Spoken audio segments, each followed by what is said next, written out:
ಯಾರ ವಿರುದ್ಧವಾಗಿ ಮನವಿನ ದೂರ ಏನಿದೆ? ಇದು ದೂರು ಮನವಿ ಎರಡೂ ಆಗುತ್ತೆ.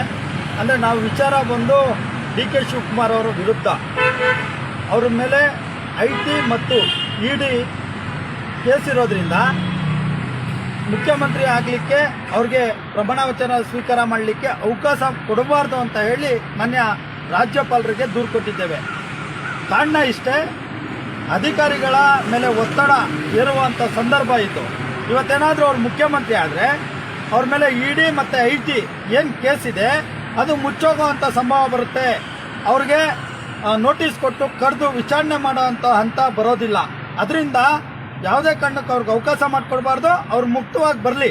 ಅಂದರೆ ED IT ಭ್ರಷ್ಟಾಚಾರದ ಏನು ಆರೋಪ ಇದೆ ಅದರಿಂದ ಮುಕ್ತವಾಗಿ ಬಂದ ನಂತರ ಪರಿಶೀಲನೆ ಮಾಡಲಿ ರಾಜ್ಯಪಾಲರು. ಯಾಕಂದರೆ ಕಾನೂನಲ್ಲಿ ಒಂದು ಭ್ರಷ್ಟಾಚಾರದ ಪ್ರಮುಖವಾದ ಆರೋಪ ಇರೋದ್ರಿಂದ ಏನಾದರೂ ಅವರು ಬಂಧನ ಆಗುವಂಥ ಸಂದರ್ಭ ಏನಾದರೂ ಬಂದರೆ ಈ ರಾಜ್ಯನೇ ತಲೆ ತಗ್ಗಿಸುವಂಥ ಸಂದರ್ಭ ಬರುತ್ತೆ. ಈ ರಾಜ್ಯನೇ ತಲೆ ತಗ್ಗಿಸುವಂಥ ಸಂದರ್ಭ ಬರಬಾರ್ದು.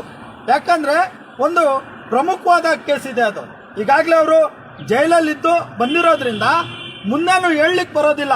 ಆ ಭ್ರಷ್ಟಾಚಾರ ಆರೋಪ ಸಾಬೀತೇನಾದರೂ ಆದರೆ ಮುಂದೆ ಅವರು ಜೈಲಿಗೆ ಹೋಗುವಂಥ ಸಂದರ್ಭ ಏನಾದರೂ ಬಂದರೆ ಮುಖ್ಯಮಂತ್ರಿಯಾಗಿ ಮತ್ತೆ ಈ ರಾಜ್ಯಕ್ಕೆ ಅವಮಾನ ಆಗುವಂಥದ್ದು ಆಗಬಾರ್ದು. ಪ್ರಮುಖವಾಗಿ ಮತ್ತೆ ಬಹಳಷ್ಟು ಗಂಭೀರವಾದ ಪ್ರಕರಣ ಇದೆ. ಅದರಿಂದ ರಾಜ್ಯಪಾಲರಲ್ಲಿ ಮನವಿ ಮಾಡಿದ್ದೇವೆ.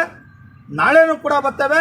ರಾಜ್ಯಪಾಲರಿಗೆ ಖುದ್ದಾಗಿ ಭೇಟಿಯಾಗಿ ರಾಜ್ಯಪಾಲರಲ್ಲಿ ಮನವಿ ಮಾಡ್ತೇವೆ. ಯಾವುದೇ ಕಾರಣಕ್ಕೂ ಅವಕಾಶ ಮಾಡಿಕೊಡಬಾರ್ದು ಅನ್ನೋದು ನಮ್ಮ ಉದ್ದೇಶ.